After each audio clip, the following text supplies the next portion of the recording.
asistir, la van a tener a partir de mañana en la nube, así como también van a tener la clase del martes, que todavía no la he reprocesado.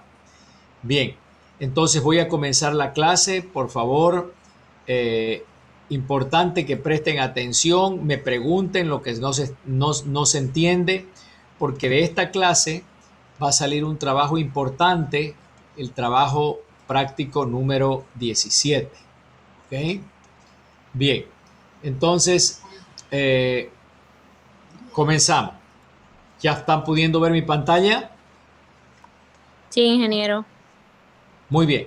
Entonces lo que vamos a discutir hoy está en continuación con lo que significa el HACCP. ¿Qué es el HACCP? Ya lo dijimos, no lo voy a repetir. ¿Ok? También definimos el concepto de inocuidad que nuevamente aparece en pantalla. Ya definimos lo que son prerequisitos que se hacen antes del HACCP y definimos qué es el HACCP. Es una secuencia de 12 pasos que les dije que tienen que hasta aprenderse de memoria, que es una receta, es algo sistemático y es algo preventivo. En la clase pasada habíamos discutido el análisis de peligro, cómo identificar peligros biológicos, físicos y químicos. Y ese es el trabajo 15. Y hoy día, fíjense que dice en el paso número 6, después del análisis de peligro, dice evaluación de riesgos y medidas de control. Eso es lo que vamos a discutir hoy. Vamos a terminar de discutir el principio 1 y vamos a discutir el principio 2, determinar los puntos críticos de control. Esos son los principios fundamentales de esos 7 principios. Los otros, que también los vamos a discutir hoy del 3 al 7, son principios complementarios para lo que nosotros hagamos en el principio 1 y principio 2. El principio 1 y el principio 2 son los más críticos, son los que determinan el riesgo a la inocuidad que nosotros tenemos, y una vez identificado ese riesgo y determinados los puntos críticos de control, es que se deriva todo lo restante. Si nosotros no hacemos bien el trabajo en el principio 1 y el principio 2, no vamos a poder continuar, mejor dicho, el sistema de inocuidad que montemos para adelante no va a ser un sistema sólido, solvente. ¿Ok? Entonces fíjense que acá en el principio 1 dice análisis de riesgos, evaluación de riesgos y medidas de control. ¿Qué es un análisis de riesgo? ¿Ok? Es el resultado de la cuantificación del peligro, para decirlo fácil. Entonces yo tengo primero que identificar el peligro y luego tengo que cuantificarlo. Y como resultado de eso yo digo que he hecho un análisis de riesgo. Solamente que nosotros los ingenieros de alimentos tenemos que llevar a ese riesgo a un nivel aceptable. ¿Qué quiere decir? Poder convivir con el riesgo hasta un cierto punto, ¿ok? Que nos lleve a estar seguros que los alimentos no van a causar daño. Entonces, la evaluación del riesgo es un proceso científico que determina la relación que nosotros tenemos a la exposición de un peligro y el posible daño que él vaya a causar en términos de enfermedades. ¿Ok? Entonces, cuando uno evalúa el riesgo, en la medida de lo posible debe incluir esto, la probabilidad de ocurrencia y la severidad.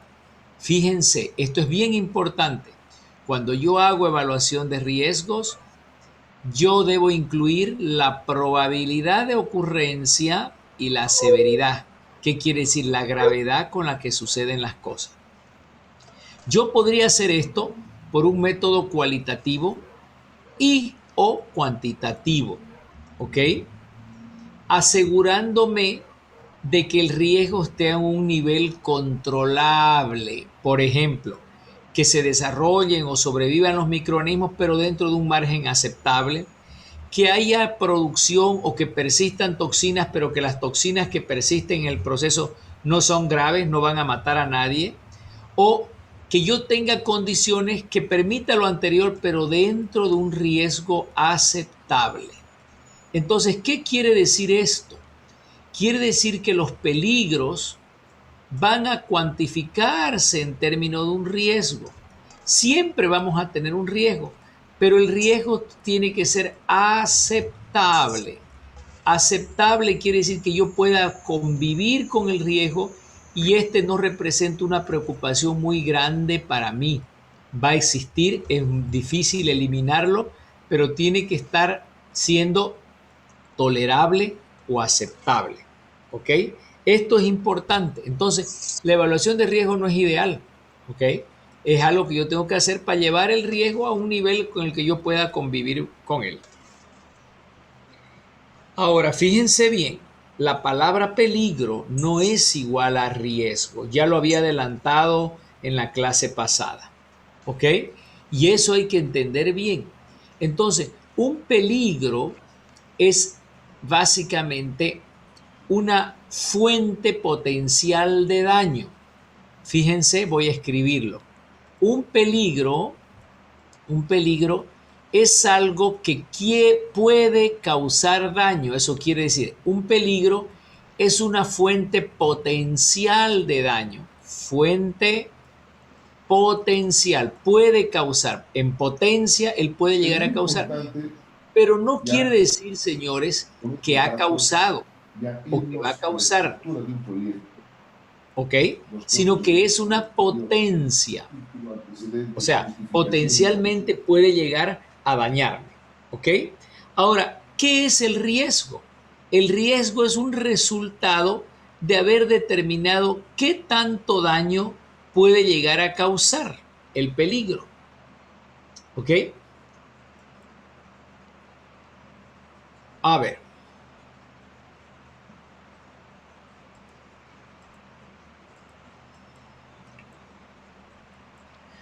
Por lo tanto, si estimar qué tanto daño va a causar el peligro, yo tengo que cuantificar dos cosas, la posibilidad de que suceda y la severidad o la gravedad que cause un problema. ¿Ok? Si yo conozco la posibilidad que suceda y la severidad o la gravedad de lo que va a llegar a causar, eso es lo que significa riesgo. Entonces, este riesgo tiene que ver con incertidumbre y tiene que ver con posibilidad y variabilidad, porque siempre las cosas van a variar. Por lo tanto, el riesgo es una función probabilística. Hay una posibilidad que se cause, eso es la probabilidad. Y la gravedad también puede ser mucha, leve, liviana, o puede no causar nada. A ver, fíjense la pregunta que yo les voy a usar, les voy a hacer, y es una pregunta fácil en la cual nosotros medimos el riesgo automáticamente. Yo les digo, imagínense que ustedes vivan en un barrio que tiene calles vecinales.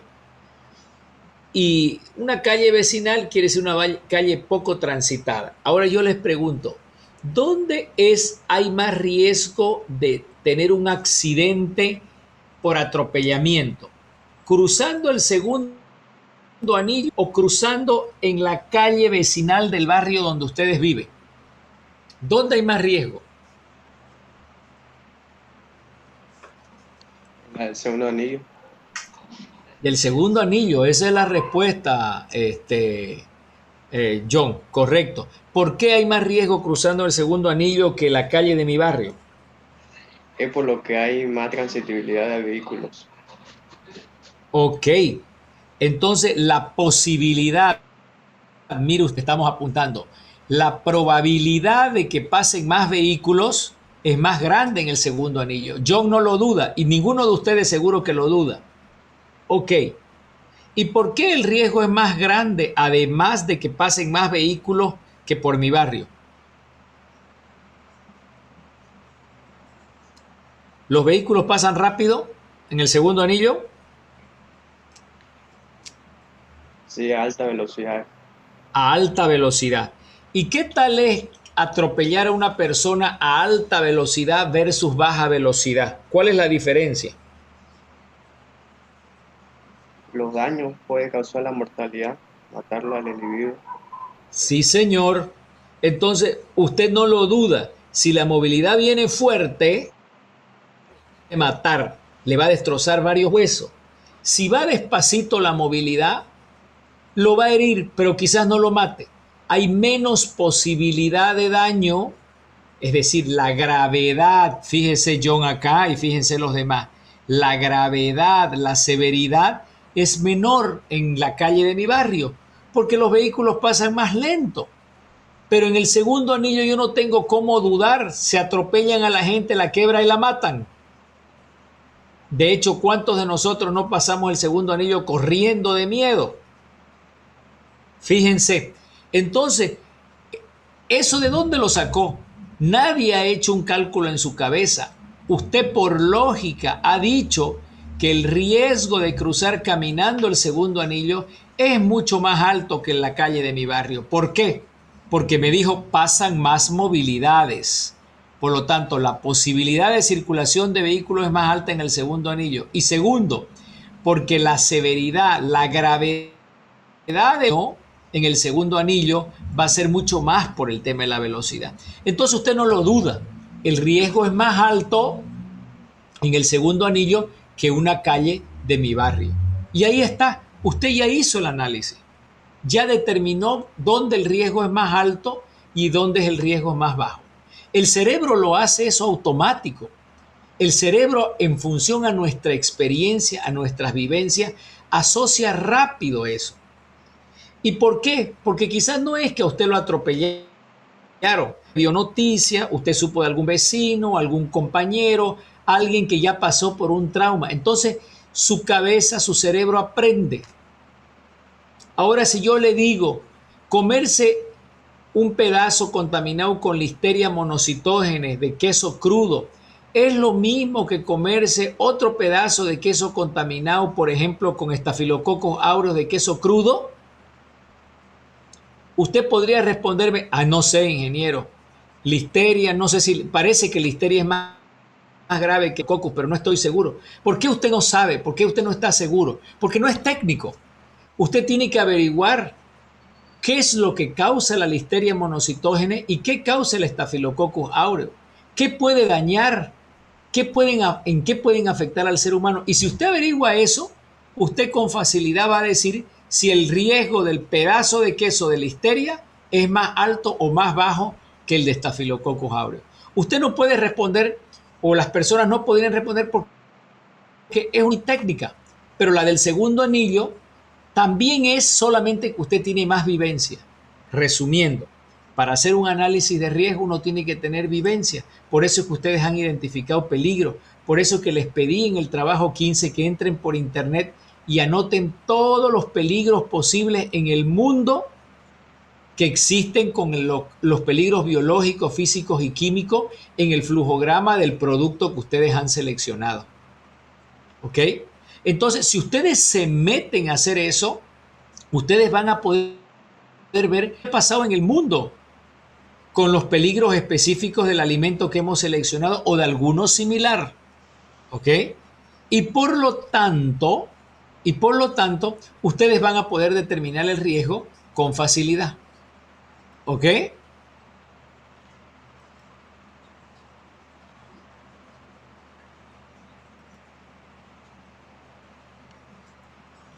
Bien, entonces, estimar ese riesgo parece difícil, miren cómo está escrito acá, pero porque también es una medida probabilística y tiene que ver con la incertidumbre y variabilidad. ¿Qué quiere decir la incertidumbre? No tenemos certeza. ¿Podemos asegurar que la pasada de un segundo anillo va a matar siempre a alguien? No. Hasta con suerte alguien puede ser topeteado pero no muerto. ¿Y será que siempre va a matar? No. Puede que algunas veces mate y otras no. Fíjense, hay variabilidad. En otras palabras, la determinación del riesgo nunca es exacta. ¿Ok? Por eso es que estos trabajos de riesgo, como dependen mucho de la percepción de las personas, se hacen en grupo. Y por eso es que tenemos que formar el grupo HACCP para hacerlo. ¿Ok? Entonces, cuando uno habla de probabilidad, fíjense, esta palabra que puse acá, y después de severidad, cuando uno habla de probabilidad, uno tiene que preguntarse la frecuencia en la cual las cosas ocurrieron. Por ejemplo, ¿ocurre siempre? ¿De vez en cuando? ¿Rara vez? ¿Nunca pasó? Y cuando habla de severidad, habla de la magnitud del daño, el tamaño de lo que va a causar. Por ejemplo, ¿qué es lo que más le tememos nosotros? A la muerte. Entonces la pregunta es, ¿puede matar? ¿Puede producir secuelas posteriores? ¿Las personas será que pueden quedar con secuelas para toda su vida? ¿Puede llevarlo al hospital por algunos días? ¿O solamente va a ser una diarreíta de 2 días, un día en su casa? O quizás no sea nada más que un cólico. ¿Se dan cuenta? Esa es la severidad. Entonces, generalmente la probabilidad de ocurrencia está basada en la experiencia que nosotros tenemos, la información técnica, por ejemplo, buscar en el internet si eso ya sucedió en algún lugar, o datos epidemiológicos. Y para simplificar, podía clasificarse que la probabilidad es alta, media o baja, por ejemplo. Y la severidad, lo mismo, debo considerar el tipo de daño, de enfermedad, las secuelas que va a dejar, y yo podría clasificarla como crítica. Crítica quiere decir, por ejemplo, una enfermedad aguda, crónica y hasta la muerte. Puede ser mayor, por ejemplo, una enfermedad reversible, sin secuelas, pero que causa trastorno al paciente, tiene que estar internado, tiene que dejar de trabajar, trastorna a la familia, o puede ser menor. ¿Ok? Entonces vean cómo algo complicado aquí se ve reflejado en criterios cuál de una forma más fácil. Lo que ustedes ven en pantalla es la matriz de análisis de riesgos y es un ejemplo de la matriz de riesgo. Miren ustedes lo que aparece, voy a dibujarle lo que aparece en el eje de las abscisas, la severidad, y dice severidad menor, severidad mayor, severidad crítica. ¿Ok? En otras palabras, aquí en el eje de las X tiene el nivel de severidad. Y fíjense que le han puesto un puntaje. Menor va a valer 3, mayor 7, crítica 15. Y le han puesto otro puntaje a la probabilidad de ocurrencia, que la han llamado baja, media y alta. Y le han puesto el puntaje 3, 5 y 7. Entonces, tener una matriz de riesgo es identificar el nivel de probabilidad de ocurrencia y de severidad. ¿Ok? Entonces, ¿qué quiere decir eso? Miren, si la severidad es grave, este puntaje va subiendo hasta llegar a ser crítica con 15 puntos. Si la probabilidad de ocurrencia es baja, vale 3. Pero si la probabilidad de ocurrencia va a subir, vale hasta 7. Aquí lo ven. Entonces, yo puedo decir, por ejemplo, cruz segundo anillo a mediodía, a las 12 de la mañana, un día de trabajo, y descuidarse, el atropello, ¿qué tanto riesgo va a tener? Ustedes me dirán, profesor, a mediodía es la hora pico, todo mundo vuela, un congestionamiento, entonces pasan volando. Mínimo ese le quebran las piernas. Mínimo sale herido. Es grave. No corren tanto, pero va a golpear fuertísimo. Yo digo que la severidad, me podrían decir ustedes, es mayor. Puede causar mucho daño. ¿Y cuál es la frecuencia de atropellar a alguien a mediodía? Ustedes me dicen, la frecuencia es alta porque es cuanto más suceden los accidentes, hay más tráfico, hay más peatones. Entonces la frecuencia es alta. Entonces miren, 7 por 7 da 49. Ustedes me dicen frecuencia alta y severidad mayor. Por lo tanto, me están apuntando esta casilla. 7 por 7 es 49. Yo hago la misma pregunta. ¿Qué tal cruzar a medianoche el segundo anillo? ¿Qué tanto riesgo hay? Me dicen ustedes, mire, cruzar a medianoche casi no pasan vehículos, pero vuelan. Entonces, que se lleven a alguien por delante, a ese sí que lo matan. Pero casi no hay vehículo. Entonces la probabilidad de ocurrencia es baja porque no hay vehículo. Solamente que si atrapan a alguien va a ser crítico. Entonces, si es crítico y atrapan a alguien y casi lo mata, y como hay poco vehículo, entonces 15 por 3. Luego, 15 por 3 da ¿cuánto? Da 40. Entonces, ¿cuál es el riesgo de cruzar el segundo anillo a mediodía? Ustedes me dicen, profesor, es 49. ¿Cuánto es el riesgo de cruzar a medianoche? Es 45. ¿Por qué? Ahí ustedes se tienen que desatar explicándome lo que acabo de decir. Yo primero lo dije y después apunté al puntaje, pero yo lo justifico. Entonces, si yo digo que es 35, 75, 105, tengo que justificar por qué. ¿Ok? Usted podría darle menos puntaje, podría darle más puntaje, podría subir, bajar en la escala. Y eso, ¿saben de qué depende? De algo que el ser humano tiene. Fíjense el nombre de extraño de lo que voy a decir, que se llama apetito al riesgo. ¿Qué es el apetito al riesgo? La tendencia que tenemos algunas personas de priorizar el riesgo. Quien tiene mucho, quien todo lo ve con cara de riesgo, se dice que tiene alto apetito al riesgo. Perdón, quien todo lo ve peligroso, quien todo lo ve peligroso se dice que tiene bajo apetito al riesgo. Él no quiere arriesgar nada y le va a dar alto puntaje. Pero hay gente muy arrofaldada. Esas son las personas que les gusta siempre vivir en riesgo. Y esas son personas que tienen alto apetito al riesgo. Ejemplo. Siempre ustedes deben tener algún amigo medio arrofaldado, medio que les gustan las cosas de aventura, las cosas rápidas, las cosas de riesgo. Por ejemplo, largarse en paracaídas, colgarse un cinturón, un elástico de un puente y colgarse en un puente, hacer velocidad de alto nivel de altura, MBT, saltar de un precipicio a un charco de agua sin ver qué tan profundo es. Fíjense, siempre hay un macho de eso, o una macha. Esa es una persona que le encanta el riesgo. Pero hay otro que dice, hoy no, yo no hago eso. ¿Qué voy a hacer eso? Yo no salgo. ¿De dónde? En una lluvia me voy a mojar, me voy a inundar, es para que yo me inunde, me resfríe. No. Yo no salgo después de las 8 de la noche, me asaltan, me acuchillan, me degüellan. ¿Ven? Fíjense, dos personas diferentes. Uno, ¿qué le importa el riesgo? Vive con el riesgo. Esa persona tiene un alto apetito al riesgo. Convive con el riesgo y le gusta el riesgo.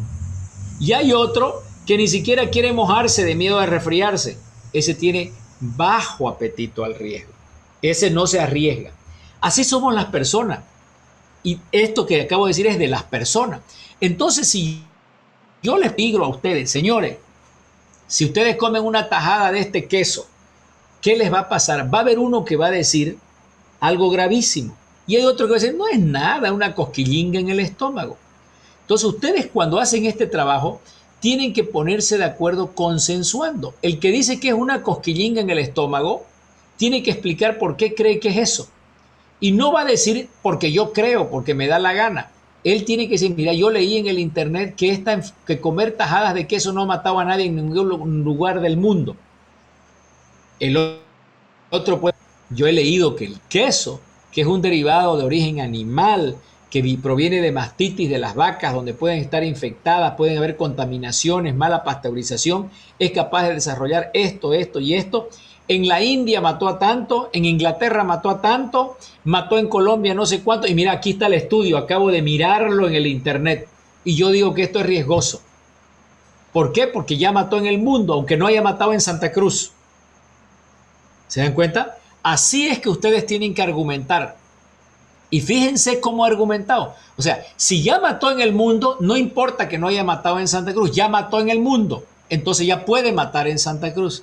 Pero si nunca mató a nadie en el mundo, si no se tienen estudios, si no se sabe de nada, entonces podemos convivir con el riesgo somos tolerables al riesgo, pero no podemos también desesperarnos y decir que no va a haber riesgo. No sé si me entienden lo que acabo de decir, que es importante.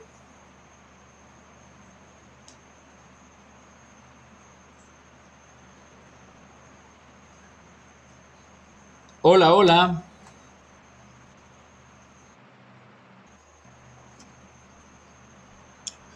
Ahorita, por ejemplo, el tema de las vacunas para el COVID. De vez en cuando sale alguien que dice que convulsionó, que se puso la vacuna, que se puso enfermo y hasta que lo mató. Y hay otros que dicen, no, no, no, no, no, no nos pongamos la vacuna porque la vacuna no tiene ni un año de investigación y las vacunas han tardado 10, 15 años en la historia del mundo en desarrollarse. Esto es un experimento biológico que nos va a matar. Acabo de escuchar, yo vengo llegando de viaje, ¿no? Y estaba en el aeropuerto esperando para tomar el avión y acabo de escuchar en el avión, en la sala de espera para tomar el avión, acabo de escuchar al presidente de Colombia hablándole a su pueblo y diciendo, es mentira que la vacuna del COVID va a causar infertilidad. Ustedes, sus mujeres, van a seguir teniendo hijos. La vacuna del COVID no causa infertilidad. Así le estaba hablando a su gente hoy día. ¿Por qué? Porque la gente está con miedo. Y el que está con mucho miedo, ¿se dan cuenta? El que está con mucho miedo tiene poco apetito al riesgo. Analicen ustedes la enfermedad que vivimos en el COVID. Díganme si no es una industria del miedo. Ya hay gente vendiendo chiguetes de 3 alcances, de 4 alcances, de medio alcance, barbijos con triple capa, con 5 capas, con 10 capas, con válvulas cerradas, con válvulas a la izquierda, válvulas a la derecha, válvulas de filtro de carbón. Hay otros que quieren barbijos deportivos y estéticos, gafas oculares, gafas con cobertura a la derecha, a la izquierda, con antiparra, etc. ¿Por qué? Porque el miedo es una industria también. Entonces, el que tiene mucho miedo se va a proteger mucho y siempre van a haber arrofaldados que no van a querer protegerse de nada. ¿Se da cuenta? De eso es de lo que estamos hablando ahorita. Entonces lo que ustedes ven en pantalla es una matriz de riesgo, de cómo determinar el riesgo. Pero el riesgo tiene un sesgo, mi miedo. Si yo tengo mucho miedo, le voy a dar mucho puntaje a esto. Si yo tengo poco miedo, voy a decir que es una cosquillinga en el estómago. Por eso que el trabajo de HACCP se los hace en grupo. En una empresa uno trabaja en grupo. El ingeniero de alimentos no trabaja solito. ¿Y saben también por qué no trabaja solito el ingeniero de alimentos? Porque el ingeniero de alimentos acaba conociendo mucho. Y cuando el ingeniero de alimentos conoce mucho, también el nivel de conciencia aumenta. Entonces él va a tender, un ingeniero de alimentos, a darle puntajes muy altos siempre. ¿Ok?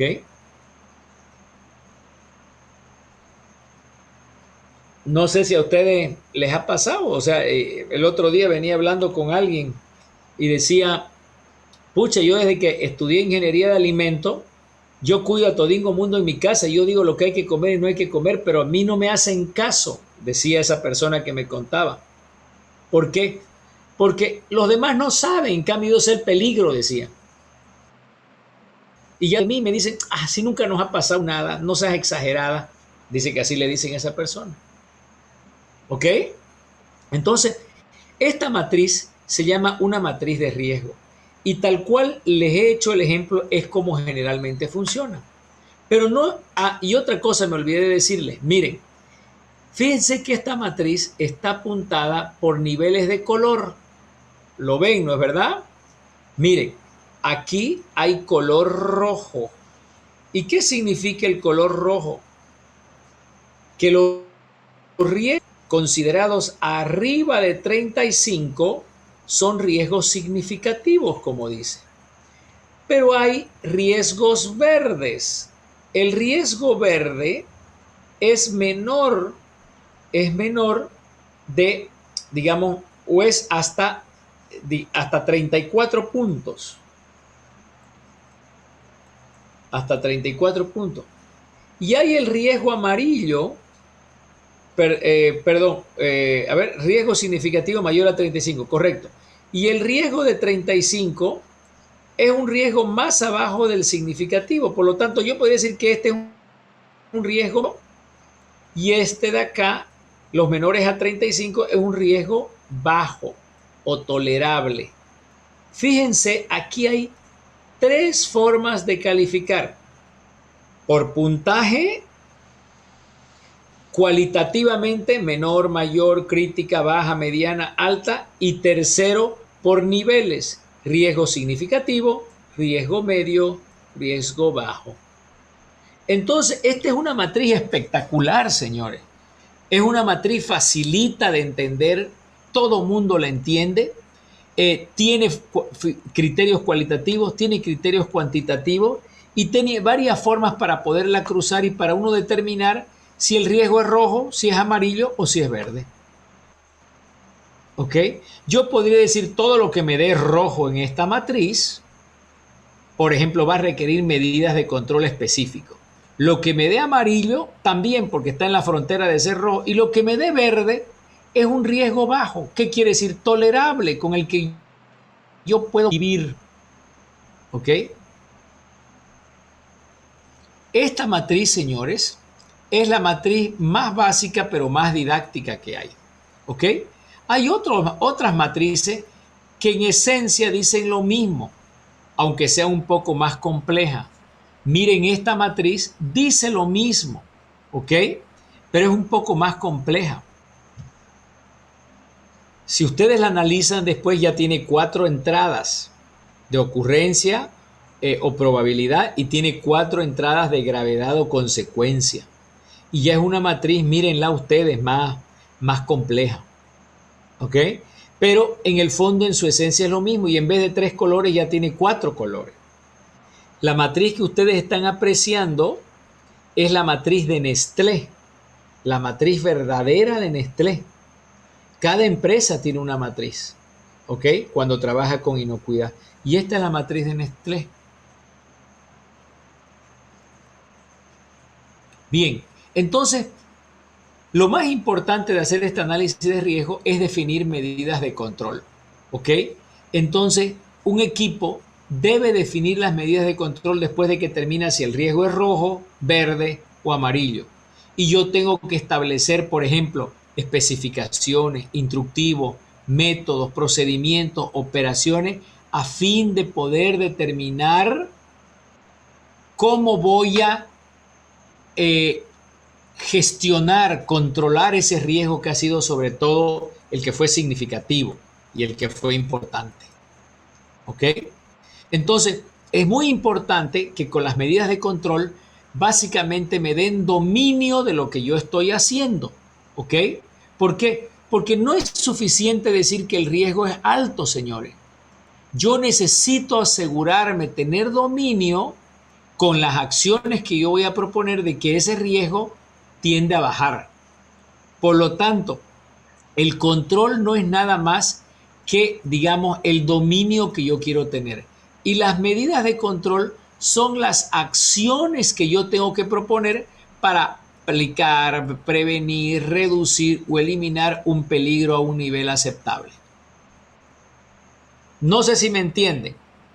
A ver, si yo digo que el riesgo de cruzar el segundo anillo a medianoche es más bajo que el de mediodía, ¿qué medida de control ustedes podrían proponerme a fin de yo demostrar de que tengo dominio a la medianoche? A fin de que no se ejecute ese peligro tan grande. ¿Qué medida de control podría haber?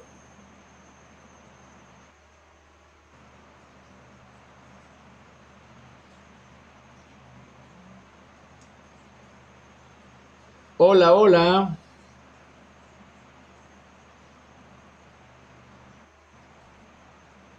¿Están ahí o se fueron a cenar? Estamos aquí, ingeniero, estamos pensando. Bien, John.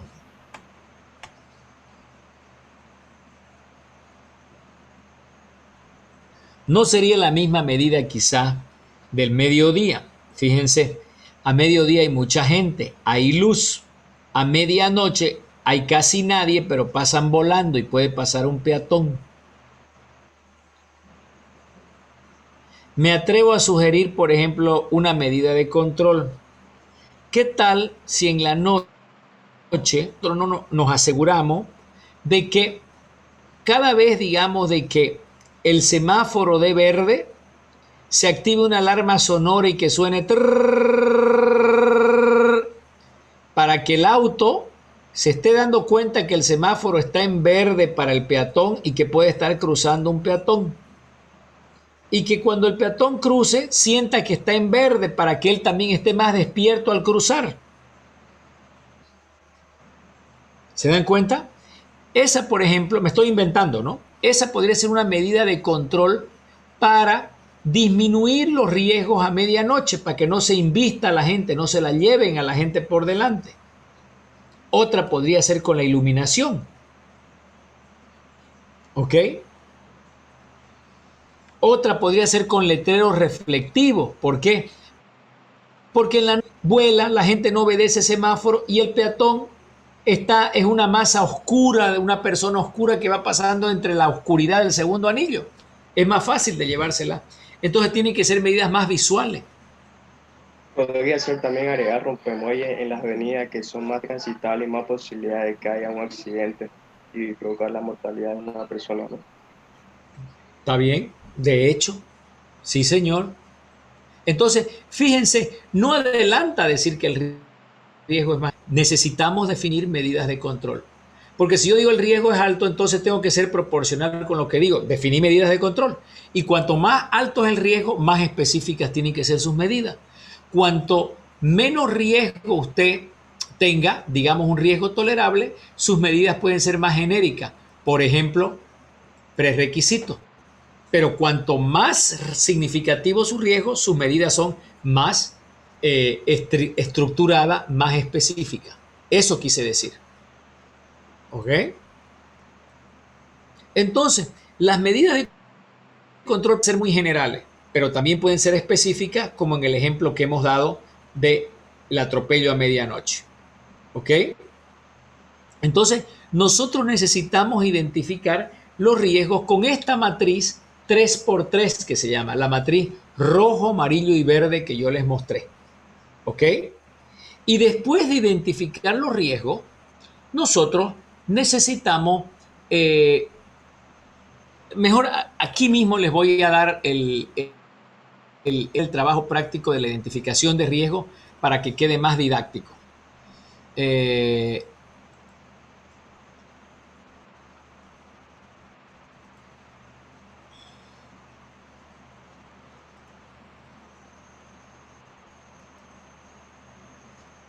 Miren, el trabajo de identificación de peligro es el llamado TP16, ¿ok? Miren que esta es una hoja en Excel, esto es lo que ya está subido en la plataforma de que los invito a que ya entren y ahí está el TP16 listo. La primer pestaña del Excel es la matriz de evaluación, la matriz que acabo de explicarles. Quiere decir que con esta matriz van a evaluar ustedes el alimento que escogieron. Y esta hoja, la hoja TP16, mírenla, es la hoja que contiene el formato del ejercicio que ustedes van a evaluar. ¿Ok? Lo que está con amarillo y está con naranja no se debe borrar, no se debe tocar. Ustedes van a borrar y tocar todo lo que estoy marcando en este momento con color. A ver si le doy color. Ahorita lo acabo de. Es que el Excel no marca color, ¿no? Ahí, con color azul. ¿Lo ven, no? Sí, ingeniero, se ve. Sí, sí. Ya. Lo que ustedes lo van a borrar. Y lo que está en amarillo y naranja no lo van a borrar porque es el formato del cuadro. Les voy a explicar el cuadro. Acerquen su vista a la pantalla. Yo sé que es un cuadro grande, hasta se pueden asustar, pero es facilito. Donde yo pongo el cursor, ustedes presten atención y ahorita les voy a explicar y van a ver qué fácil y hasta les va a gustar. Miren, Las primeras dos columnas, la A y B, se llaman ubicación. De la columna C a la columna I es descripción del peligro. La columna J, K y L tiene la evaluación del peligro y la siguiente columna, la M, tiene las medidas de control. Aquí en esta tabla, es una belleza esta tabla, porque aquí es donde van a hacer su ejercicio y ya les dice cómo hacerlo. Entonces, en la ubicación del peligro dice, indicar el paso, por ejemplo, materia prima, ¿no está? No sé. Logística, dice proceso en el cual el peligro puede ser introducido, dice. ¿Lo ven? Entonces, ¿en qué etapa puede haber un peligro dentro del ciclo de elaboración de su alimento? A cada uno le ha tocado un alimento. John, ¿qué alimento le ha tocado a usted? El corazón. ¿Perdón? El corazón. Ah, croissant, Sí. el corazón. Yo escuché el corazón, dije, ¿qué? Ya está el hombre hablando de San Valentín. Ok, entonces, croissant. Fíjese, el croissant es un pan francés, es una bollería francesa. ¿Conoce usted el croissant, John? Más o menos. Ya, como usted no lo conoce, usted tiene que ir a un lugar donde haya croissant. Vaya a una panadería de esas del centro, verifique y diga croissant. Por ejemplo, en la panadería Victoria en la calle Buenos Aires hay croissant. Vaya allá, vaya a cualquier panadería, dígale, véndame un croissant, valen 3, 4, 5 pesos. Y pregunte, ¿cómo se hace este croissant? Usted va a ver que es un cuernito, también aquí le dicen cuernito, pero el nombre verdadero es croissant. Es un cuernito que lleva masa de mantequilla, masa de hojaldre, es liado. Algunos llevan dulce de guayaba, otros llevan membrillo, otros llevan dulce de leche, otros no llevan nada. Y encima este cuernito lo pintan con clara de huevo. Entonces cuando usted lo cuece, queda con un color espectacularmente hermoso. Generalmente en Francia, en la Argentina, que es muy común, es una masa para tomar el té, tomar el café, y es lindísimo, riquísimo. Se lo aconsejo. Pero usted tiene que ver un croissant, porque usted va a hacer un trabajo de croissant. Y quizás usted no va a encontrar en el internet un peligro o peligros de croissant, pero va a encontrar peligros relacionados a la fabricación de dulces. Entonces, usted no se desespere si no haya croissant, pero sí va a encontrar fabricación de masas dulces. Y esta es una masa dulce. Es como, para decirlo de una otra forma, es como comer pan dulce, pan con uva, solo que esto no tiene uva, pero tiene esos rellenos que yo le digo. Puede tener esos rellenos. Entonces, mire, cuando dice aquí, indicar el paso, por ejemplo, la materia prima, logística o proceso en el cual el peligro puede ser introducido, aquí usted va a poner, por ejemplo, recepción de la harina, cuando yo bato la harina, supóngase que usted decidió que su croissant va a ser relleno con dulce de guayaba. Cuando usted prepara el dulce de guayaba para rellenar, otro peligro podría ser, por ejemplo, si usted lo deja mal horneado el croissant, no lo hornea bien, ¿ok? Entonces, en la columna A y B, usted va a poner P, L o P, ¿qué significa? Si es en el proceso, L si es en la logística, ¿qué quiere decir? Si es en la recepción, cuando usted está recibiendo insumos. Generalmente usted va a analizar de acuerdo al flujograma que hizo en el trabajo 14. De acuerdo al flujograma, no se olvide que usted ya hizo un flujograma. Entonces, aquí va a poner el paso del proceso. Y acá dice descripción del peligro, fíjense. ¿Cuál es el peligro acá? Mire, ¿ok? Aquí pone mucormigei, podredumbre gris y mosca de la fruta. Esto es en un producto que se llama en una etapa que se llama recepción de papayas contaminadas con el género mucor. ¿Sabe usted cuando compra las papayas a veces vienen con unas manchas y unos hongos medios grises? Plomo, unos como lunares que tiene la papaya. Eso es lo que están analizando. ¿Ok? ¿Qué clase de peligro es? Acá miren puesto M de microbiológico. Aquí dice M de microbiológico, F de físico o Q de químico. ¿Ok? Origen, fuente del peligro. contaminación desde la cosecha por exposición a condiciones ambientales descontroladas. O sea, ¿cómo se originó este peligro en la papaya? Me lo ha puesto acá. Naturaleza del peligro. ¿Cómo es su esencia? ¿Cómo aparece el peligro? Mire, puede ser por presencia, por habilidad de crecer, porque sobrevivió, porque formó toxina o porque por último usted lo contaminó cuando lo manipuló. Nivel aceptable en el producto terminado. ¿Cuánto se acepta de moho en las papayas? Acá dice mohos y levaduras menores a 10 a la menos 5. ¿Según qué fuente? Según la fuente, usted podría ponerle la norma boliviana XXX. Señores, si ustedes se dan cuenta, esto que estoy marcando acá, de la columna C a la columna I, es el trabajo práctico anterior. Yo les pedí que ustedes identifiquen los peligros, ¿se acuerdan? En el TP15, el que discutimos el martes. Entonces, está acá, es eso. En otras palabras, están copiando el TP15 dentro del TP16. Ahora ya viene el TP16 específicamente. Dice, miren, evaluación de peligro. ¿Qué quiere decir? Quiere decir, basado en la descripción de los peligros, la probabilidad de ocurrencia antes de aplicar las medidas de control y severidad de los efectos adversos, este peligro necesita ser controlado. Por ejemplo, ¿es un peligro significativo?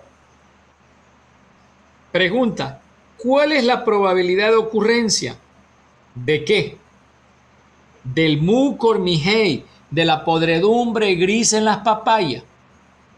La probabilidad de ocurrencia es 5, dice él. La probabilidad de ocurrencia es 5, mírenlo al medio, es mediana. Las papayas medianamente vienen con ese hongo. Y después pregunta, ¿cuál es la severidad de los efectos adversos en la salud de tener mucormigei? De comerse un pedazo de papaya con hongo. Ellos han dicho, es mayor. Comerse un pedazo de papaya con mucormigei, con hongos, cenizas, plomo, es 7. Luego, 5 por 7 es 35. Luego, miren, 5 por 7, 35 amarillo. ¿Ok? Entonces, ¿el peligro es significativo, sí o no?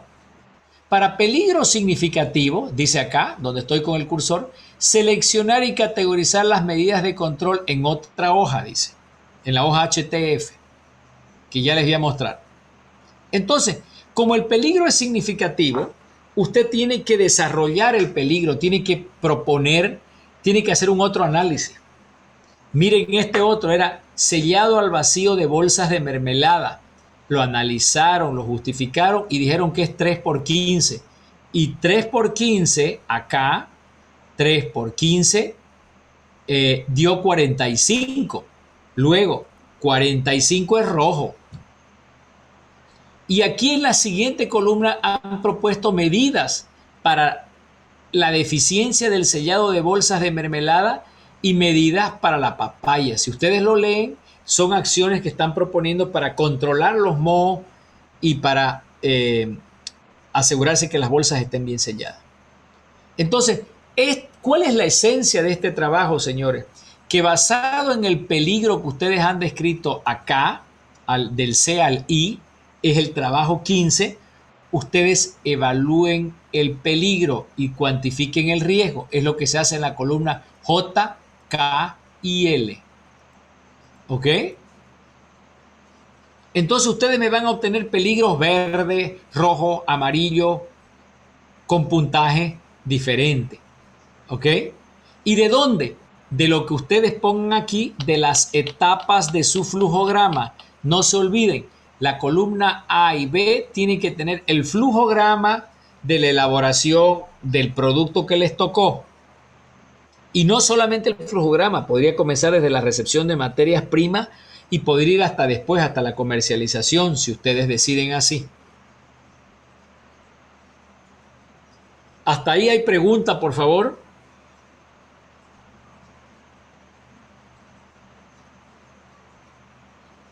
ingeniero, la parte de severidad de efecto es el número 12, medio que me quedé en duda si lo pudiera explicar, por favor.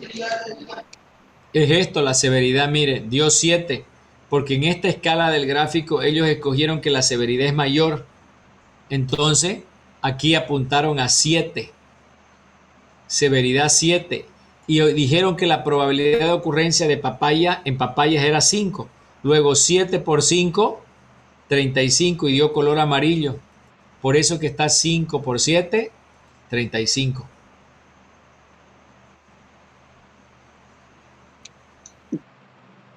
¿Ok? Sí, ingeniero. Bueno, entonces, de esa manera nosotros tenemos que valorar el peligro. ¿Ok? Y les sigo mostrando la presentación.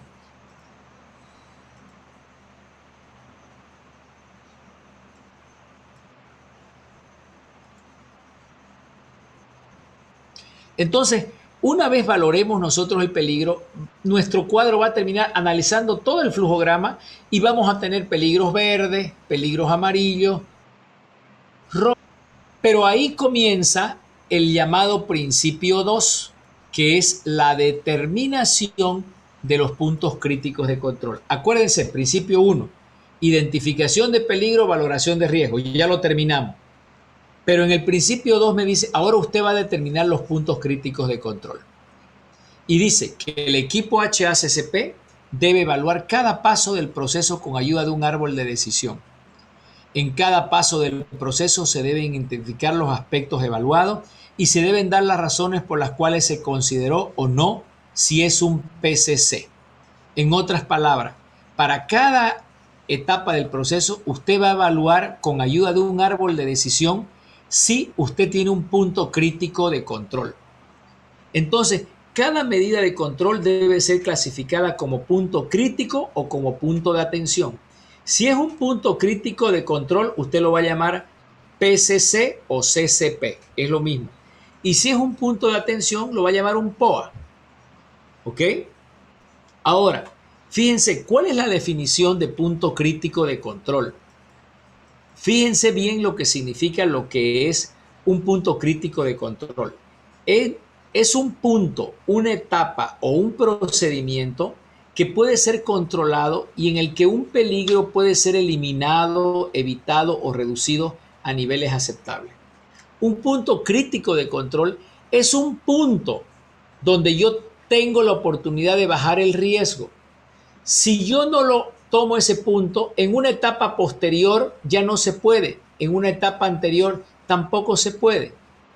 Entonces, para poder determinar si es un punto crítico de control, yo tengo que usar una herramienta que se llama árbol de decisión.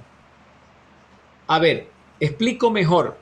¿Cuál es el éxito de que una leche sea inocua? Es decir, de que no me cause daño. La pasteurización. ¿Ok? Si yo pasteurizo bien la leche va a ser estable, la leche no va a separar la grasa, la leche no va a tener fosfatasa alcalina, la leche no va a tener microorganismos banales, no va a tener patógenos y la leche es, digamos, mínimamente viva y válida para consumir por 3 días. Esa es la pasteurización. Luego, el punto crítico para la inocuidad de la leche es la pasteurización. ¿Ok? Entonces, es una etapa del proceso donde yo puedo controlar el peligro, porque yo puedo matar microbiológicamente todos los contaminantes. ¿Ok? Ahora, ¿cómo sé yo si lo que estoy analizando es o no es un punto crítico de control? Mediante un árbol de decisión. ¿Ok? Entonces, un árbol de decisión es lo que nosotros tenemos que aplicar en el peligro, en la etapa 2 del análisis HACCP para determinar si tenemos PCCs o no. Si no tenemos PCC, le vamos a llamar puntos de atención. ¿Qué es un punto de atención? O POA, fíjense, lo dice acá, se refiere en el último párrafo. Se refiere a aquellos peligros que pueden ser controlados a través de medidas de control generales, como plan de evaluación de proveedores, programas de limpieza y saneamiento. O sea, prerequisitos. ¿Ok? Entonces, un PCC tiene que ser controlado con medidas específicas, porque es el que marca el éxito del proceso y de la inocuidad. Y un POA se lo controla de forma general hasta con prerequisitos. ¿Ok? Entonces, ¿qué es un árbol de decisión? Un árbol de decisión es algo extraño, pero ustedes en cierta manera lo conocen. Es unas preguntas lógicas que uno se hace para poder descartar, de acuerdo a la respuesta, si es o no un PCC. Esta herramienta viene de la lógica formal y simbólica, la que ustedes estudiaron el último año en el colegio. No sé si a ustedes les gustó la filosofía, pero la filosofía es una de las herramientas más bellas que tiene el ser humano y el pensamiento. Entonces, de allá tomaron, de la lógica formal y simbólica, preguntas deductivas para poder clasificar si hay o no PCC en los alimentos. ¿Ok? Es una receta. Hay varios tipos de árboles de decisión. Aquí les voy a mostrar el primero. Dice P1, pregunta 1. Si, supónganse que yo estoy analizando una etapa cualquiera, pero esto tiene que ser bien concreto. Ejemplo, a ver, yo voy a analizar la etapa de incorporación de azúcar al maja blanco. ¿Se acuerdan que una vez estuvimos hablando cómo se hace maja blanco? Dijimos que se pone la leche a batir y llega un momento en el cual yo le puedo adicionar azúcar, un poco, ¿no ve? ¿Se adiciona o no se adiciona azúcar? Sí, se adiciona. Y se adiciona también almidones, ¿no ve? Algunos casos para darle espesor. Entonces, supónganse que yo estoy analizando la incorporación de azúcar al maja blanco, a la leche que está batiendo. ¿Existen medidas de control en esta etapa? Me pregunta, ¿en cuál? En la etapa de incorporación de azúcar a la leche hirviendo. Entonces aquí yo puedo tener dos respuestas. A ver aquí. ¿Existen medidas de control en esta etapa? Y la respuesta puede ser no. Aquí me está. Ustedes están viendo, me entra una interferencia aquí. Ahora sí, ya. ¿Existen medidas de control en esta etapa? No. Si yo digo no, entonces me hace otra pregunta. ¿El control en esta etapa es necesario? ¿En qué etapa? En la incorporación del azúcar. Aquí yo puedo responder sí, es necesario. Entonces miren cómo va la flecha y me dice, entonces, si en esta etapa usted no tiene control y el control es necesario, entonces modifique la etapa, el proceso o el producto. En otras palabras, controle. Si usted dice que es necesario y usted no lo controla, ¿qué tiene que hacer? Controle. Ahora, en otras palabras, me está volviendo la misma pregunta. Ahora, supónganse que yo comienzo a controlar la granulometría del azúcar y yo controlo la posibilidad de que haya presencia de impurezas, puntos negros en el azúcar, porque eso me preocupa, porque es un dulce de leche con alta concentración de azúcar y si yo meto impurezas en el azúcar, se van a ver sólidos, se van a ver peligros físicos en el dulce de leche. Entonces dice modifique. Ya modifiqué la etapa, ya yo controlo la granulometría y la presencia de peligro físico. Entonces me vuelve a preguntar, ¿existen medidas de control en esta etapa? Sí, le digo, yo ya lo controlo el azúcar. Entonces me dice, muy bien, si lo controla, me pregunta, ¿la medida de control es general? ¿Qué quiere decir es general? Si es de forma general que yo controlo, es decir, de una manera muy superficial, o si es específica, por ejemplo, yo llevo al laboratorio, hago granulometría, medición de partículas sólidas y demás. Entonces me dice, sí, es general.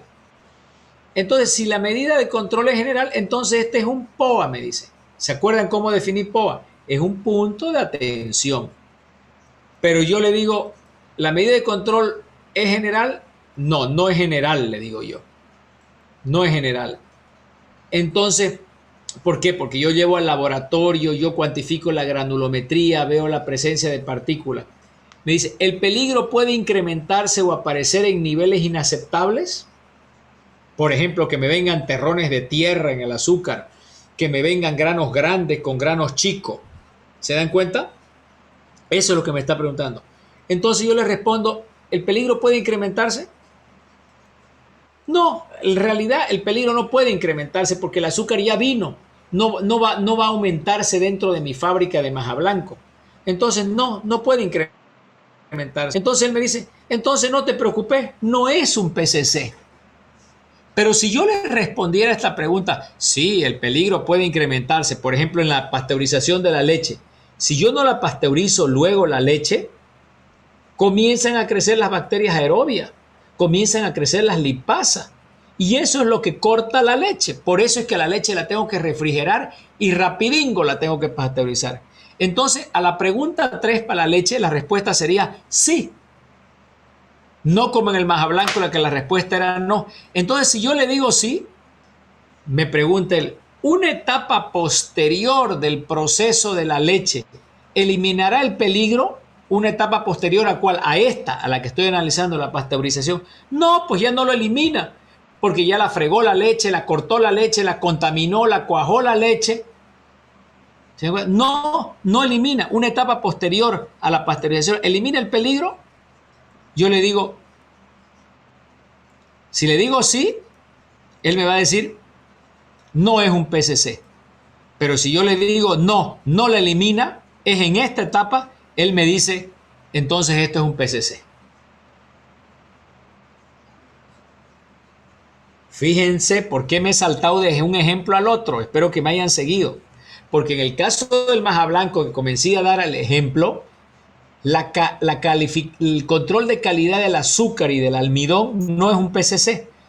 En la pregunta 3 me lo descartó. Pero sin embargo, si he hecho el ejemplo del inicio al fin hasta la 4,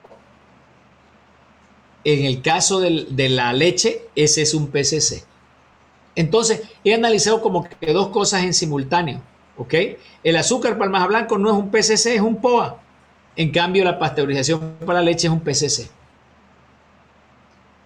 Ven lo que está en pantalla, son 4 preguntas. Es una recetita. Ustedes no tienen que tocar esas preguntas. Tienen que usar esas preguntas así como están. Simplemente que ustedes tienen que, al comenzar con la pregunta 1, tienen que identificar qué etapa del proceso están analizando en el árbol de decisión. Esto es un árbol de decisión. ¿Qué les parece?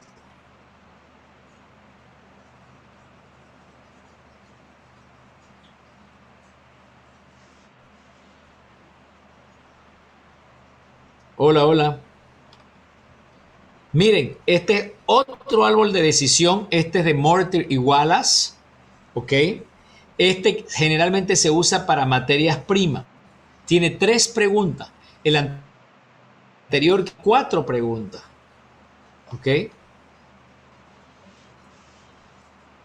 Miren este ejemplo es otro árbol de decisión de 3 preguntas. ¿Ok? El primero que vimos era de 4, el de Mortier y Wallace es de 3 y este otro es de 3. ¿Ok? Entonces, aquí vean otro árbol de decisión. Estos árboles de decisiones están en las normas HACCP, en los anexos de las normas HACCP. Uno es cuál árbol de decisión, con cuál árbol de decisión quiere trabajar. ¿Ok? Entonces, ustedes van a escoger un árbol de decisión. ¿Con cuál quieren trabajar? ¿Con este, con el 1, con el 2 o con el 3? Y yo ya escogí uno para ustedes, que se los voy a mostrar ahorita. Entonces, vamos otra vez al TP16, que es el que vamos a seguir haciendo.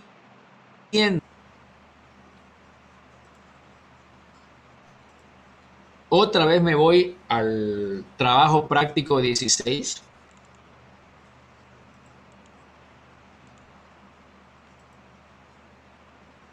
Bien, miren ustedes aquí en la pestaña del Excel. Este Excel tiene 3 pestañas.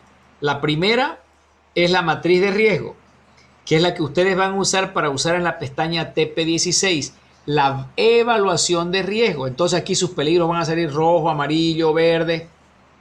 Pero después, cuando terminen esta parte, todos van a ser de 3 colores. Presten atención a lo que voy a decir, no se me vayan a equivocar, presten atención, si no, anótenlo ahorita en su cuaderno. Únicamente los peligros significativos, los rojos y los amarillos, ustedes los van a analizar para verificar si son PCC. Entonces, únicamente los rojos y los amarillos los van a la tabla TP16.2 que está aquí. ¿Ok? Entonces, en la tabla TP16.2 se llama identificación de PCCs o POA. Miren donde estoy poniendo el cursor, dice PCC o POA. ¿Ok? Entonces, el PCC o el POA va a salir acá en función a las etapas que ustedes trasladaron de la P16-1. Solo los rojos y los amarillos lo van a pasar a la tabla TP16-2. ¿Y cómo se analiza? Miren, ustedes lo transfieren y lo copian de la tabla anterior, si esto es una etapa de materia prima, de logística o de proceso. El paso, por ejemplo, recepción de harina. Supóngase en el caso de John, que John necesita recibir harta cantidad de harina para hacer los croissants. Entonces él puede poner acá recepción de harina, pero la va a poner la recepción de harina solo si le salió rojo o amarillo en la tabla anterior. Entonces, peligro, restos de astilla o material extraño. Eso lo copió también de atrás. Descripción de la medida de control, la copió de la tabla anterior. Y ahí aparecen, miren, Q1, Q2, Q3, Q4, Q5. Es que esto está en el inglés, viene de question. Es la pregunta 1, 2, 3, 4, 5. Si ustedes leen bien estas preguntas, es el árbol de decisión. Solo que el árbol de decisión que hemos escogido tiene 5 preguntas. ¿Ok? Entonces veamos las preguntas. Leamos la primera pregunta. Miren, la que está aquí en rosado. Basada en la probabilidad de ocurrencia y severidad de los efectos adversos, ¿este peligro es significativo? Pregunta. Sí, este es un peligro significativo. Si ustedes le dicen sí, mire lo que dice acá, ir a Q2, dice, ir a la pregunta 2. Si ustedes le dicen no, este no es un peligro significativo y listo, ya no vaya a ninguna otra pregunta. Entonces, a ustedes siempre el Q1 va a ser sí. ¿Por qué va a ser sí? Porque yo les estoy diciendo que solo van a trasladar los peligros rojos y los amarillos. O sea, ya van a venir solo los significativos. Entonces, aquí en la primera pregunta va a ser sí, sí, sí. Después le va preguntando, miren, la celeste, Q2, la azul, Q3, la verde, Q4 y la 5, que es la lila. Entonces, miren, este peligro que están analizando, que es desposte de carne en una carcasa, respondieron sí, no, sí, sí, sí. Por tanto, este es un PCC. Y como es el primer PCC, le pusieron el número 1.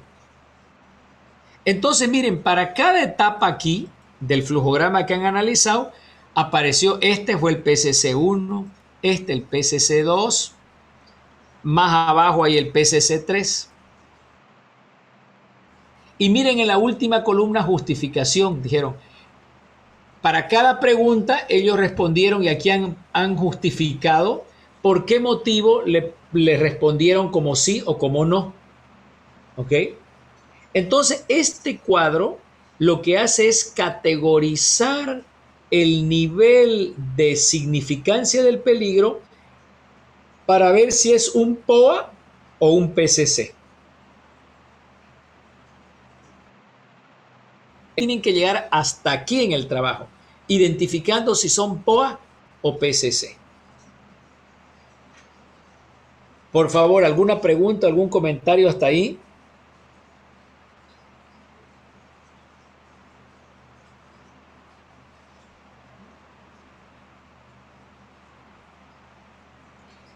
¿Se acuerdan lo que hablé hace ratito? Si ustedes tienen mucho apetito al riesgo, ustedes no van a encontrar PCC. Si ustedes tienen poco apetito al hartísimos PCC. Generalmente, los flujogramas en alimento, es muy difícil decir así una ley, ¿no? Pero generalmente no tienen más de 2, 3, 4. Los que más tienen son 5, 6 PCC. Entonces, si ustedes encuentran muchos PCC, desconfíen que están con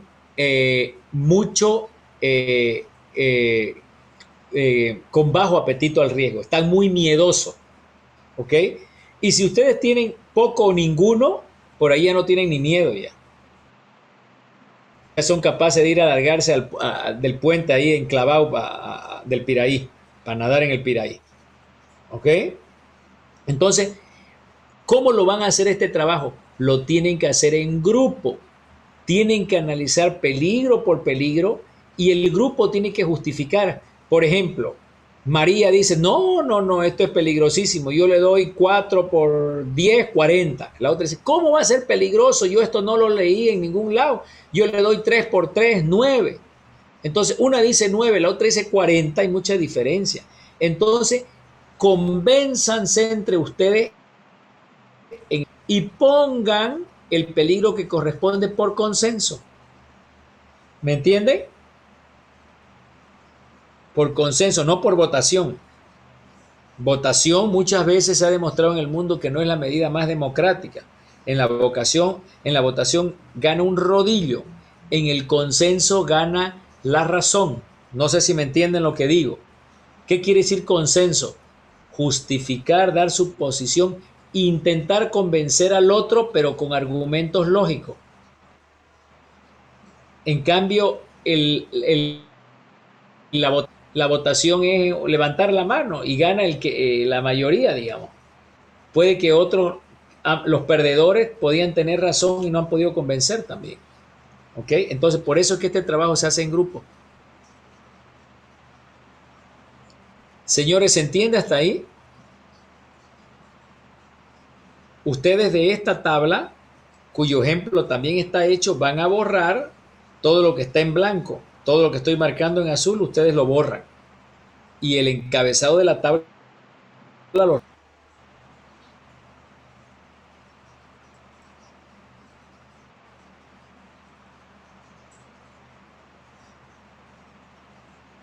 Lisbeth Naila, ¿me escucha? Sí, ingeniero. ¿Qué le pareció, Lisbeth? ¿Se entiende? Sí, sí le entendí. Ya, yo le voy a dar un consejo. Usted ahorita le está entendiendo y usted igual va a escuchar la grabación, pero es importante que usted y sus compañeros comiencen rápido a hacer los anteriores trabajos, porque cuando les toque mucho, ¿ok? Entonces es importante que ustedes comiencen a hacer y revisen. Por ejemplo, este trabajo, la fecha de entrega de este trabajo está marcada para el 9 de marzo, ¿ok? Para el 9 de marzo, entonces tienen que comenzar a trabajar en lo otro y llegar rápido a este. Este es el trabajo más moroso, el más demorado de todos, el TP16, ¿ok?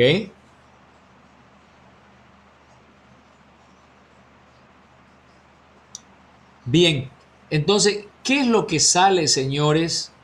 ¿Qué es lo que sale de los árboles de decisión? Lo que sale de los árboles de decisión es determinar si el punto que estamos analizando, es decir, los riesgos más significativos, son PCC o no son. ¿Y qué pasa si son PCC? Fíjense cómo lo definimos.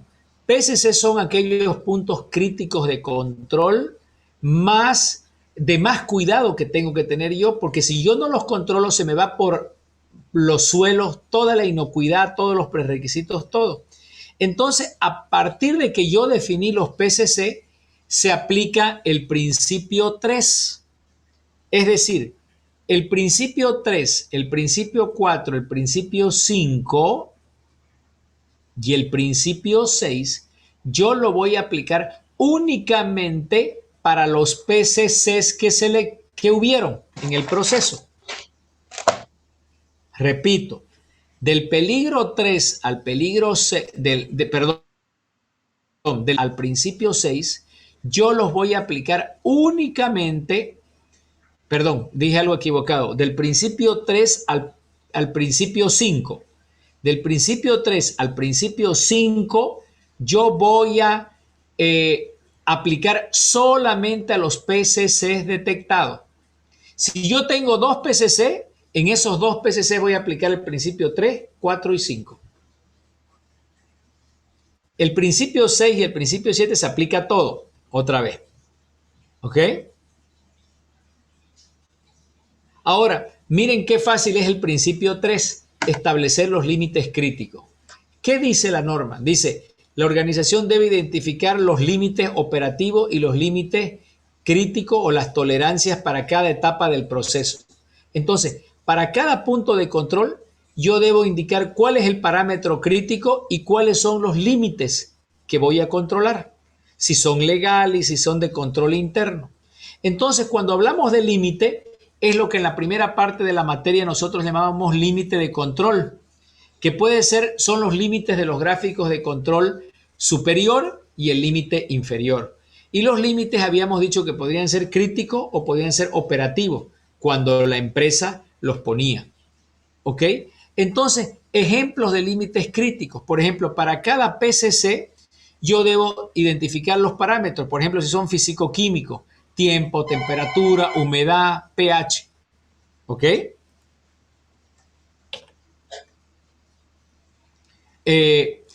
No confundir un límite operacional con un límite crítico. El límite crítico es el de la ley. ¿Ok? A veces yo puedo necesitar más de un límite crítico para cada punto crítico de control. Por ejemplo, ¿cuál es el límite crítico de la pasteurización? ¿De qué manera yo controlo y me aseguro que la pasteurización está bien hecha? Vamos, señores, usen su sentido lógico. Esa pregunta no es difícil.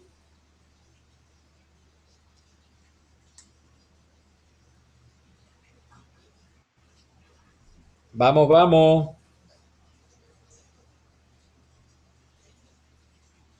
¿Cómo sé yo que la pasteurización fue bien hecha?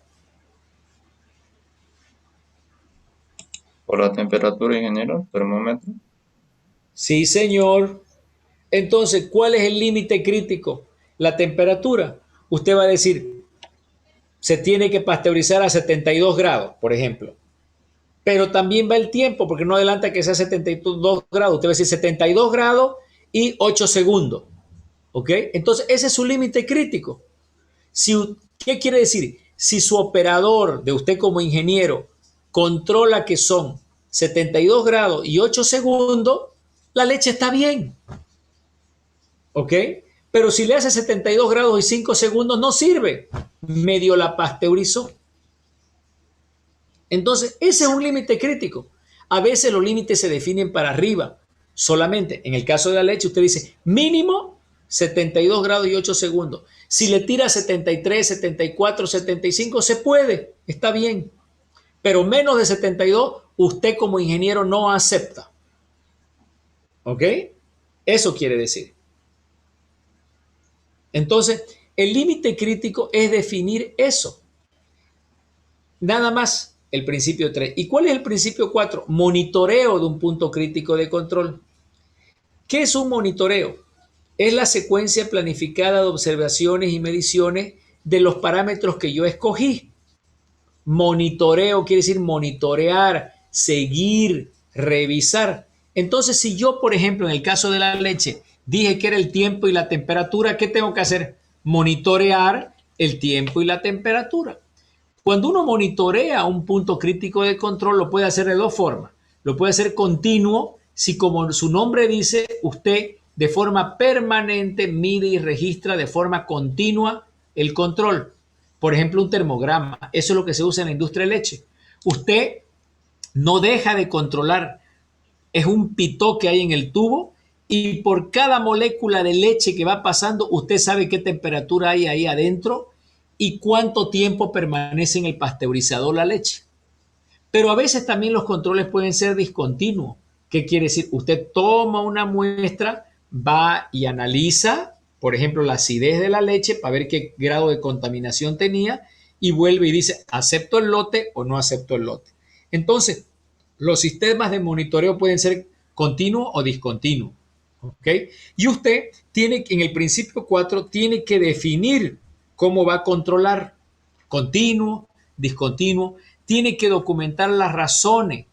Y fíjese lo más importante acá, dice, tiene que dar instrucciones para las mediciones y los registros y los resultados de monitoreo.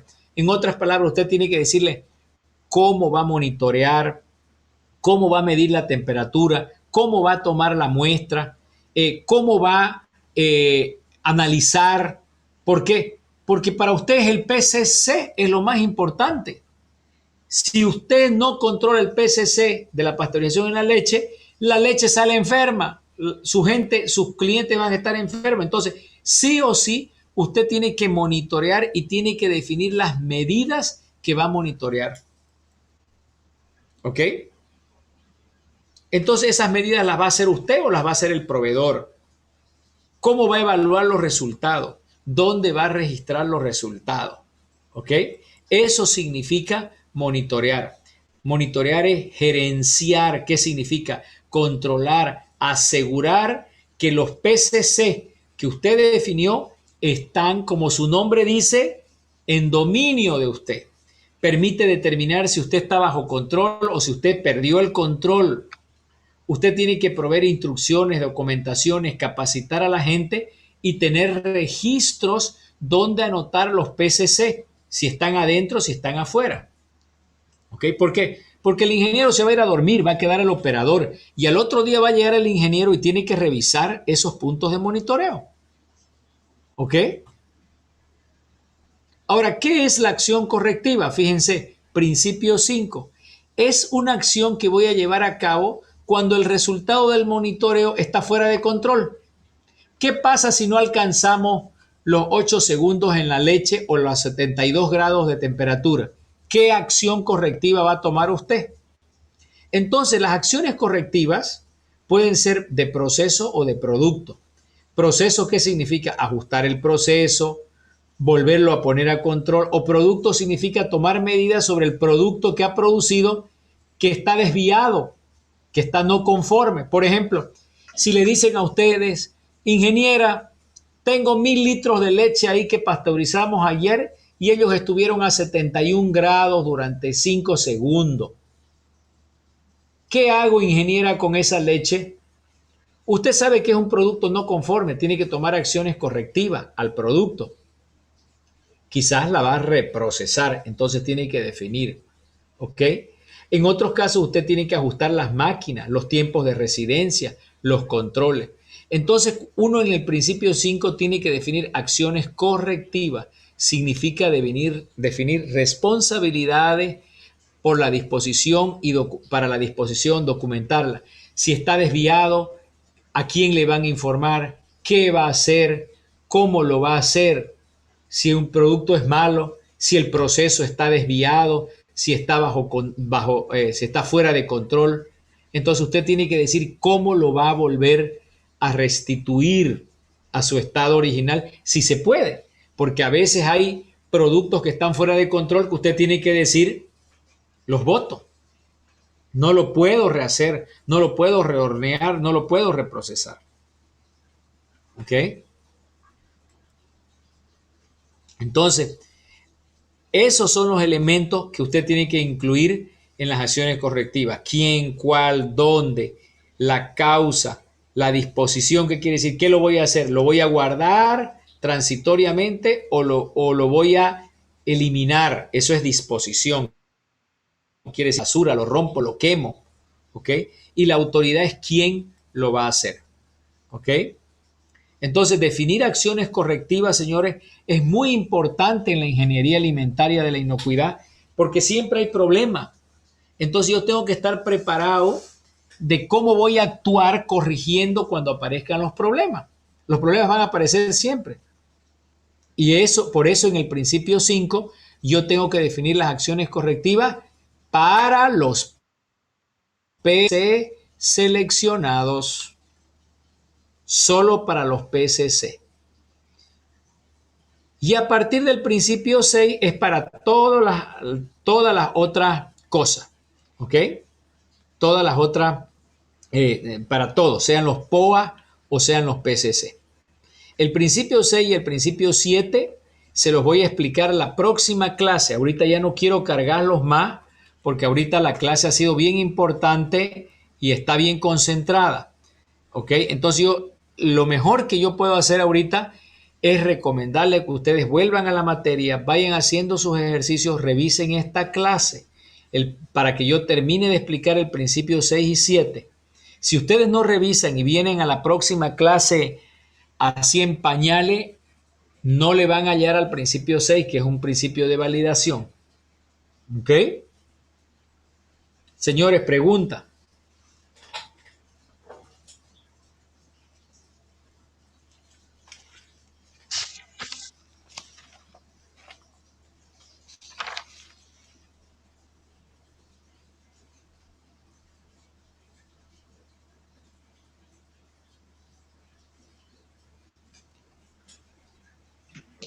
Ingeniero, una duda. En la matriz de riego hemos visto los valores de 5, 7, 8 que se le dan respectivamente. ¿Eso está acorde a una norma o depende de la industria qué valor quiere ponerle? Depende de la industria qué valor quiere ponerle y depende del nivel de rigurosidad que tiene la industria. Le explico mejor. Esa es una de las cosas más bellas que hay dentro de lo que es la industria alimentaria. ¿Qué quiere decir? Usted, por ejemplo, ahorita lo que yo les he compartido es esta matriz. ¿Vio? Lo que usted me dice. ¿No? Pero esos puntajes los pone arbitrariamente una empresa. Y esa es la matriz, generalmente la matriz con las que empiezan las empresas en temas de inocuidad son matrices muy simples como esta con la que vamos a hacer el ejercicio. Pero en la medida que la empresa se va metiendo más a los sistemas de inocuidad, va creando matrices más complicadas, ¿ok? Más sofisticadas y con menos apetito al riesgo. Esta matriz, por ejemplo, que yo no les expliqué en detalle, esa es una matriz más complicada. Si usted mira, esta se llama una matriz de 4x4, que significa que tiene 4 entradas en probabilidad y 4 entradas en gravedad. Pero la que yo expliqué es una de 3x3. Ahora, yo he visto matrices de 8x5, ¿ok? De 6 colores. Y cuanto más peligrosas son, digamos, más puntaje tienen, la empresa tiene menos disposición para asumir el riesgo. Esas grandes empresas mundiales en alimentos que ustedes conocen, como por ejemplo Kraft, como por ejemplo Nestlé, tienen bajo apetito al riesgo. Son empresas que no les gusta jugarse el riesgo. Entonces, si ustedes miran esas matrices, tienen mucha área roja, ¿ok? En cambio, las empresas que recién están comenzando tienen más áreas verdes y amarillas. Porque es un tema de cultura.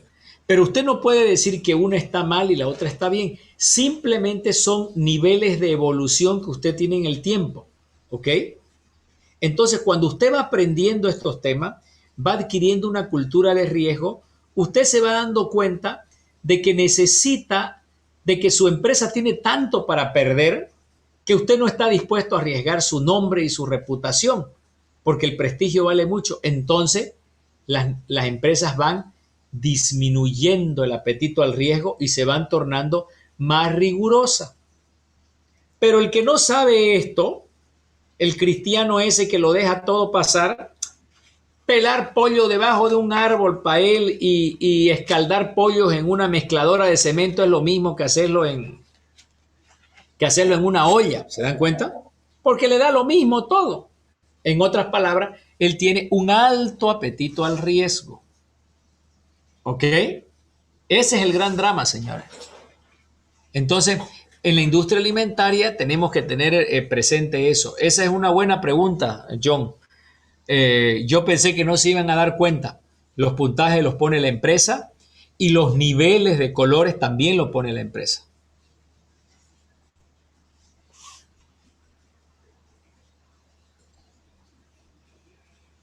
Señores, ¿alguna pregunta más? ¿Alguna pregunta adicional?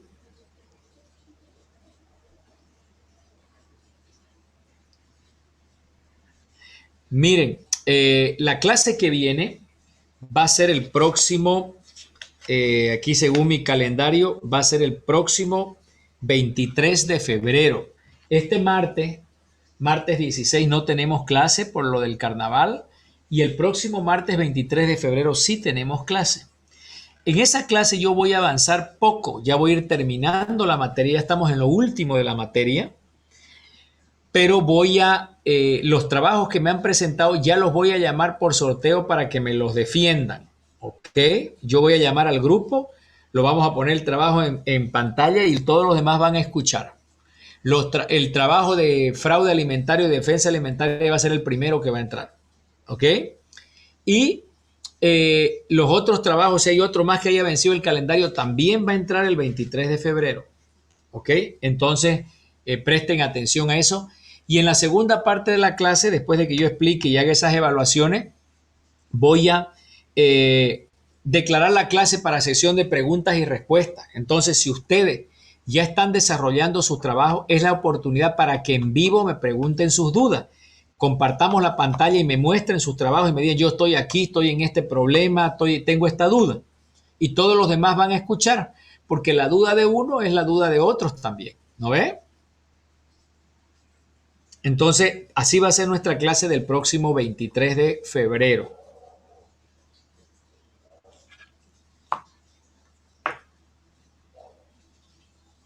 Alexis Alba, ¿me escucha?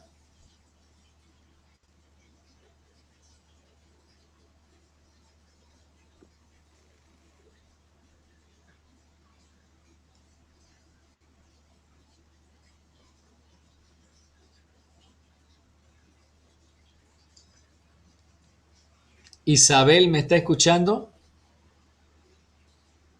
Neria Isabel. Sí, ingeniero. Buenas noches. Buenas noches, Neria. ¿Tiene alguna duda, alguna cosa que quisiera preguntar, decir? No, ingeniero. Bueno, Vanessa.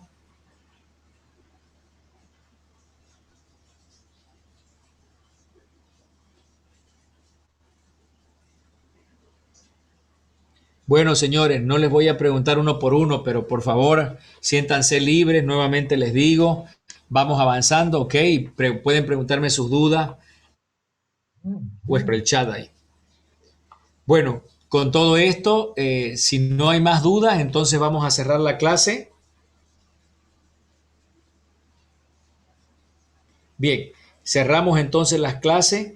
Quiero agradecerles La grabación se ha detenido. Por estar aquí en vísperas de feriado en una clase que no está prevista. Mañana voy a subir esta clase. Les agradezco. Tengan un buen feriado. Al final dice que nos van a encerrar, nomás aquí no vamos a poder salir, ¿no?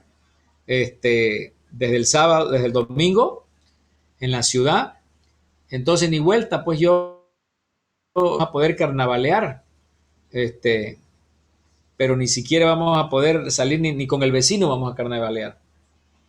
Entonces, cuídense mucho, aprovechen para estudiar y también estar con la familia y nos vemos el día martes 23 de febrero. ¿Está bien?